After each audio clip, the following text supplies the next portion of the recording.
Amados hermanos, amigos, familia, compañeros y todas las personas que les alcance este mensaje, que la gracia de Dios sea con cada uno de ustedes y que su amor nos siga abrazando grandemente, dándonos ese cariño y permitiéndonos también el poder lograr más objetivos con su ayuda, con su dirección, con su protección. En días pasados estuvimos enfrentando en estas mm, áreas y de hecho en gran parte del país un frío muy extremo, un frío muy intenso. Muchas personas estuvieron por varios días sin poder salir de sus hogares, incluso pues debido a tanto hielo o nieve que cayó por ahí.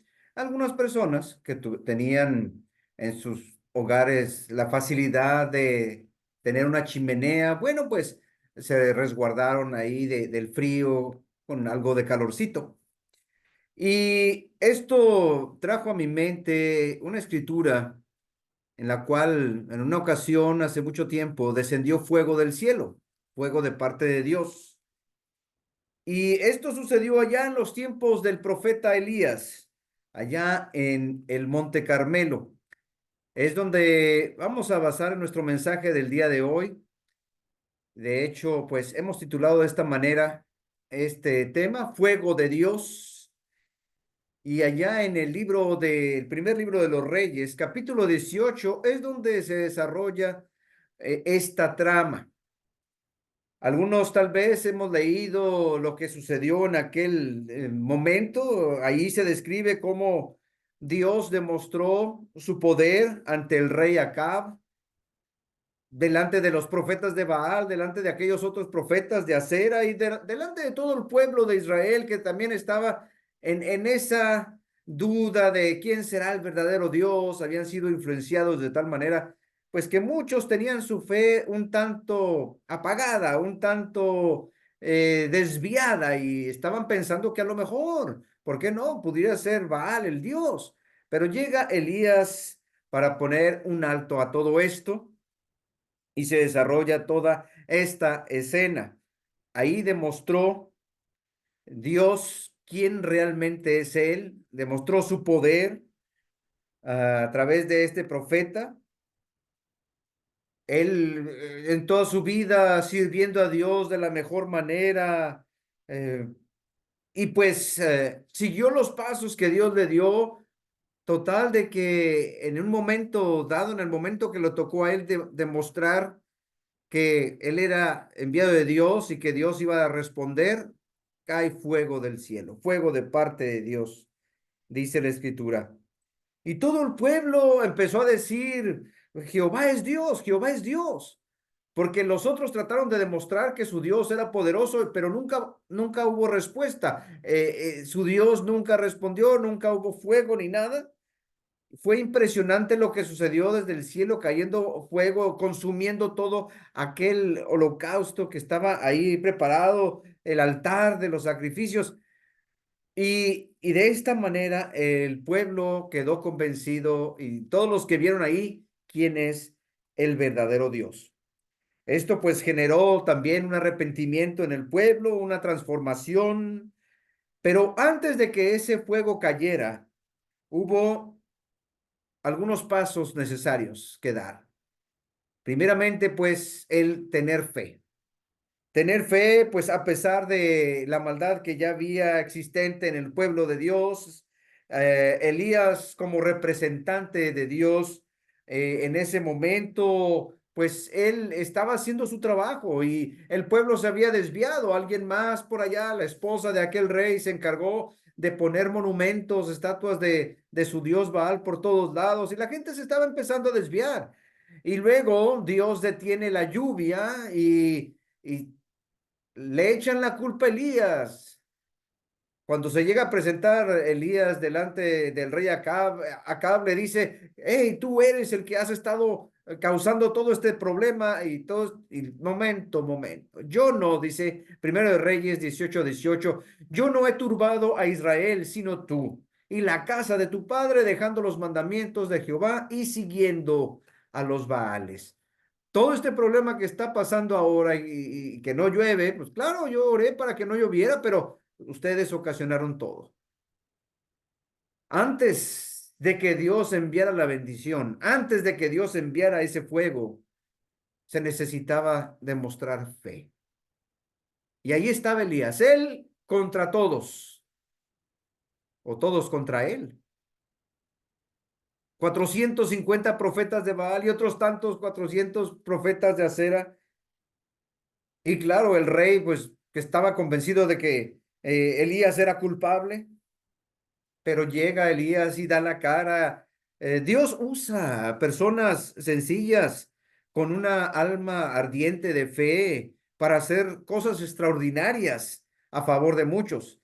Siempre los siervos de Dios debemos levantar la voz contra la maldad, contra el pecado, sin tener miedo por las consecuencias, porque claro, él pudo haber tenido miedo ahí de que pues el rey me va a atrapar, me va a encarcelar, me va a matar, pero Dios le había dicho, ve, haz esto, y Elías fue sin miedo. Si callamos ante alguna maldad, ante el pecado mismo, pues es como si estuviéramos aceptando lo que está pasando. En nuestros días también, de igual manera, si callamos, ya sea en las reuniones, si callamos en nuestros hogares o en el trabajo, quiere decir que estamos aceptando todo aquel pecado que está pasando. Y no debería ser así. Segundo, bueno, pues hay que ser obediente, tener fe, ser obediente. Dice en Primero de Reyes 18:36, por mandato tuyo he hecho todas estas cosas. Elías fue obediente en todo lo que Dios le pidió que hiciera. Mandó Elías reunir a todo el pueblo en el monte Carmelo, desafiando la idolatría que en ese momento reinaba y pues demuestra a Dios quién tiene ahí el gran poder. Elías siendo obediente, Elías estando atento a la voz de Dios y en su oración pues decía, Señor, pues aquí estoy, yo quiero hacer tu voluntad. Esto es lo mismo que hicieron los otros hombres de Dios como Abraham, como Moisés. Moisés dice la escritura que hizo conforme a todo lo que Jehová le había mandado allá en Éxodo 40:16. Un hombre muy paciente. Dios no está obligado a enviar ninguna bendición, ningún fuego. Cuando algunas personas le exigen, le piden, quiero esto, quiero aquello, cuando alguien está con alguna ocurrencia, algún capricho, Dios no va a mandar nada, sino que sobre la obediencia en sus hijos es como Dios va a actuar, viendo la necesidad, viendo lo que está pasando y viendo que realmente lo esté necesitando. Pues se necesita la respuesta de Dios en ese momento porque se encuentra Elías solo y tiene que demostrarles a todos aquellos quién es Dios. Y tiene que ser a la manera que Dios dice, no a la manera que uno diga, no a la manera que digan los demás. Allá en Santiago también dice, bueno, pedís y pedís mal nada más para gastar en vuestros deleites. Y no debería ser de esa manera. Necesitamos pensar, sí, en nosotros, pero también necesitamos pensar en los demás, en la familia, en nuestros hermanos, en el pueblo de Dios. Sería el siguiente paso. Pensar en las personas. Se necesita salvar a los perdidos. Miles de creyentes estaban fríos en su fe, listos a morir, pero bien perdidos, siguiendo las doctrinas equivocadas de los Baales. Alguien más ya los había cambiado, alguien más ya los había vuelto hacia aquella costumbre, hacia aquella religión y pues llega alguien, Elías, el único que no se doblega o el único que no se deja amedrentar porque asustaban, perseguían y mataban a los profetas en aquel tiempo. Pero Elías dijo, pues aquí estoy y voy a hacer tu voluntad por el bien de mis hermanos. Cuando Elías convoca ahí al pueblo, lo hace movido precisamente por el sentimiento de responsabilidad. Quiere decirle a sus compatriotas, a sus hermanos, miren, dense cuenta quién es realmente Dios. Muchos de ellos, fríos en su fe, tibios espiritualmente. Pero Dios no quiere que eso pase con su pueblo. Allá en el Nuevo Testamento, en la segunda carta de Pedro, en el capítulo 2, se hace mención también de un hombre que estaba sufriendo al ver a la gente que conocía cómo cometían pecado tras maldad. Segunda de Pedro 2, versículos 7 y 8 dice, por otra parte, libró al justo Lot, Dios lo libró, que se hallaba abrumado, dice la versión, nueva versión internacional, por la vida desenfrenada de esos perversos, pues este justo que convivía con ellos y amaba el bien, día tras día sentía que se le despedazaba el alma por las obras inicuas que veía y oía. Lot vivía con su familia ahí a las afueras de Sodoma y se daba cuenta cómo esa gente vivía perdida, desde el más chico hasta el más grande. Y también decía, ¿cómo es posible que esta gente viva de esa manera? ¿Cómo es posible que los padres hagan esto con sus hijos, con sus hijas? Se daba cuenta que estaban perdidos y le dolía, le podía. Así como muchas personas a veces ven la maldad, ven el error, ven el pecado que está sucediendo a su alrededor y dicen, ¿cómo es posible que la gente haga esto? Que la gente no se dé cuenta de que están mal delante de Dios. Hay que hacer algo. Ese fue el caso de la reina Esther en su momento, dice la escritura, pero ¿cómo podré yo ver el mal que alcanzará mi pueblo? ¿Cómo podré yo ver la destrucción de mi nación? En Esther 8:6. No puedo quedarme callada. Aunque era la reina, pues no tenía mucha autoridad. El rey era el que decidía qué hacer y cómo hacerlo. Pero ella llegó un momento de decir, bueno, pues si pierdo la vida, pues ni modo, pero yo no me puedo quedar callada. Elías no podía quedarse callado. Nuestro Señor Jesús no se podía quedar callado a pesar de que corría peligro. Y él en un momento dado, dice la escritura allá en Mateo 9:36, que al ver las multitudes tuvo compasión de ellas porque estaban desamparadas y dispersas como ovejas que no tienen pastor.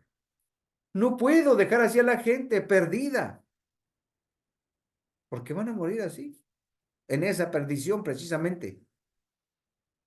Ahora, en este momento, en ese tiempo en el que nos referimos ahí con Elías, pues Dios dice, no quiero que mis hijos mueran así, perdidos, creyendo en esa idolatría. No puedo dejarlos así. Y por eso envía a Elías. El fuego de Dios ha de derramarse cuando haya la necesidad de salvar a los perdidos, aquellos que están a punto de perecer. Pero una cosa más debe de faltar, hacer falta para que esto suceda. Entonces se necesita el sacrificio. Pues ahí iban a hacer un sacrificio precisamente en el altar, pero a pesar de que iban a preparar todo el altar con las piedras, con la leña, con el animal, se necesitaba fuego. Ahora, el Dios que responda con ese fuego, entonces ese es el verdadero Dios. Pero se tenía que llevar a cabo un sacrificio y tenía que completar todo perfectamente. Para que llegue la bendición de Dios, se necesita eso. Fe, obediencia, ver la necesidad que hay en el pueblo y sacrificio. Recordamos cómo en el caso de Abraham, que Dios le había pedido que se fuera de su tierra, de su parentela, que dejara todo, que lo iba a ser padre de mucha gente, y su descendencia sería como las estrellas del cielo, como la arena del mar.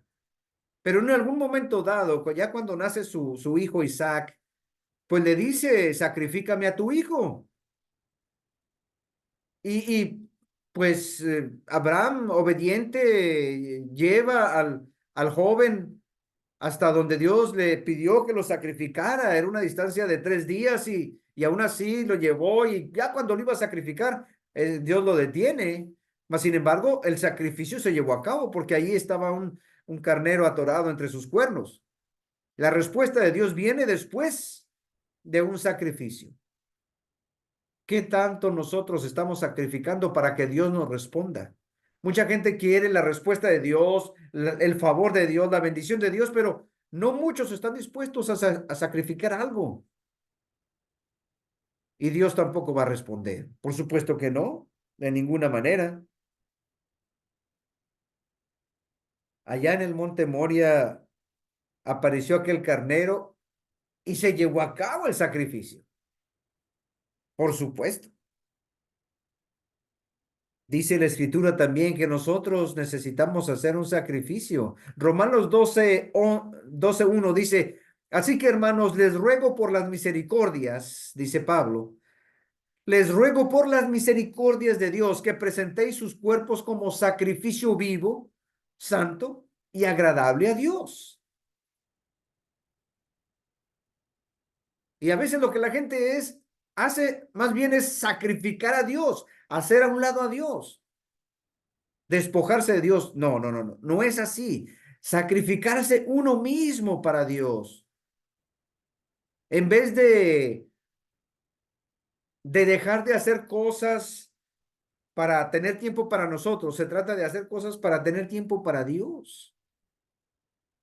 En algunos días de reunión a veces, no, pues es que hay un partido, no, es que hay una fiesta, es que no pude hacer aquello y lo voy a hacer ahora. Están sacrificando a Dios, haciendo a un lado a Dios, pero se nos pide que nosotros debemos de sacrificarnos, hacer un esfuerzo en aquello que nos gusta, en aquello que queremos, en aquello en lo que estamos a gusto, bien. Hey, hazlo a un lado. Fíjense, dice la escritura, sacrificio vivo, santo y agradable.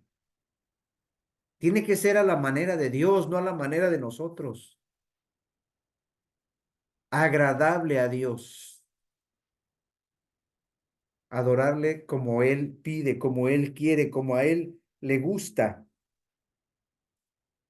Y volviendo a nuestro punto de allá de Elías, dice ahí en Primero de Reyes 18:30.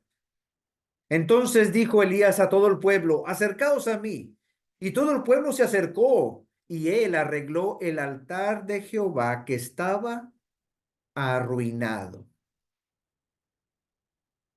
Y no creen ustedes que estaba arruinado porque alguien vino y lo destruyó y aquel lugar de reunión, aquel lugar de adoración, aquel lugar donde se acostumbraba a llevar esos sacrificios a Dios, donde la gente le rogaba a Dios, donde le pedían de su ayuda, estaba arruinado. Esta expresión, arruinado, nos da a entender que hacía mucho tiempo que ya nadie se paraba por ahí. Hacía mucho tiempo que la gente lo había descuidado.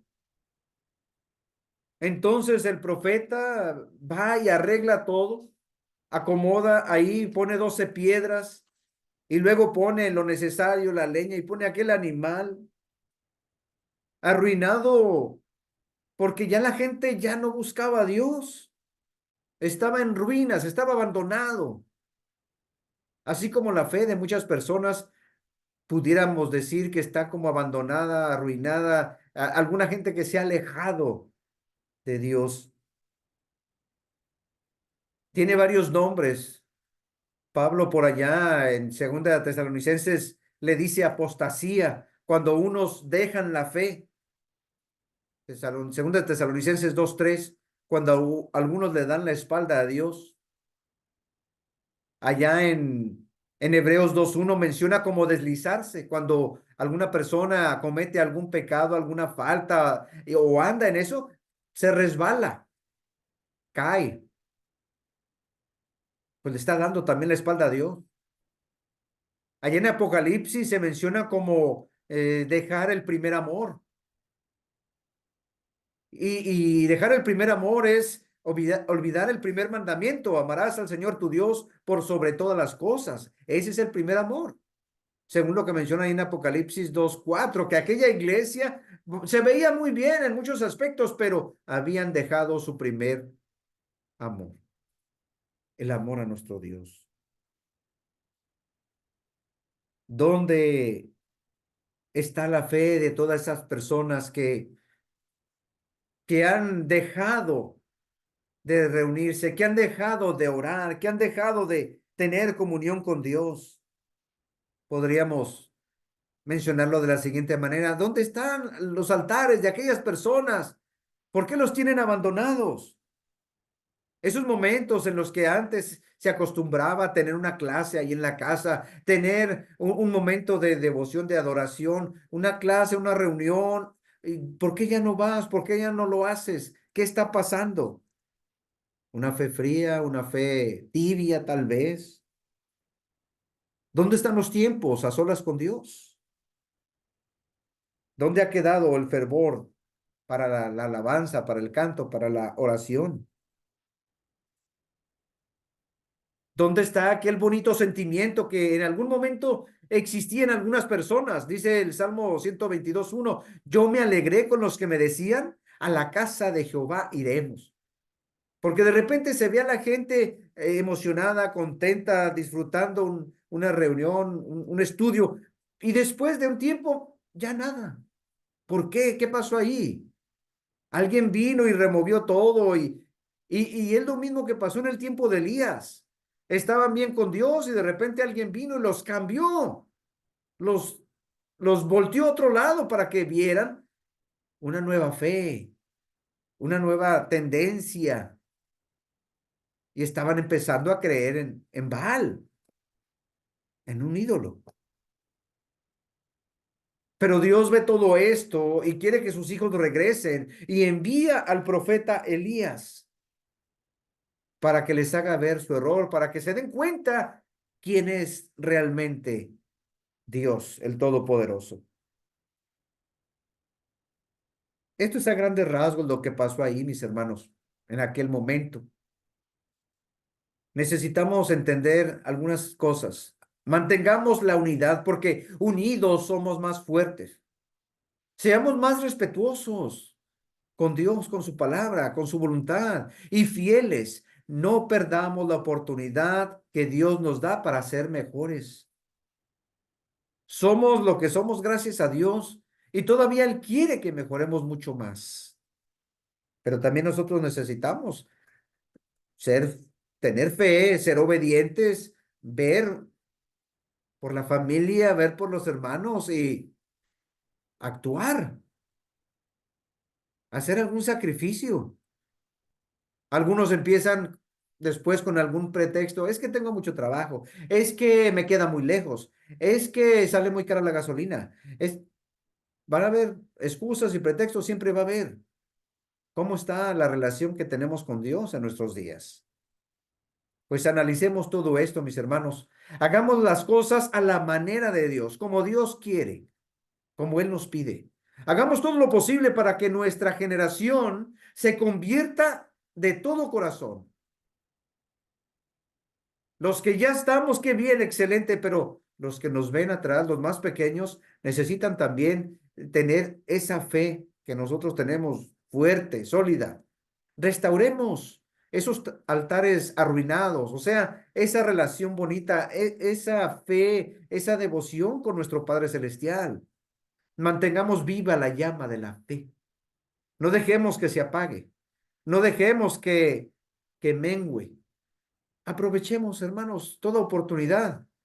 Dios, nuestro creador, Él nos bendice grandemente y espera también vernos a nosotros, darle las gracias, pedirle a Él directamente, no andar nosotros buscando por otro lado algún arreglo, alguna cosa que a lo mejor esto me puede ayudar.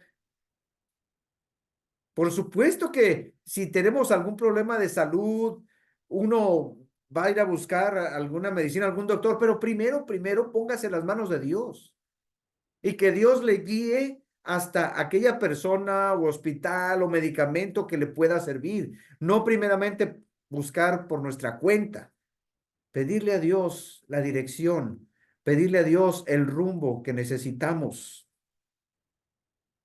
Y Dios enviará fuego, y Dios enviará trabajo, y Dios enviará salud, y Dios enviará dirección.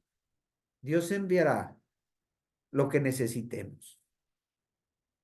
Que Dios me los bendiga, hermanos, que Dios nos ayude y también pues que nos perdone si en algún momento dado le hemos fallado, le hemos ofendido o hemos dudado en sus promesas, en su presencia misma. Él está ahí, Él está con usted, Él está aquí conmigo también.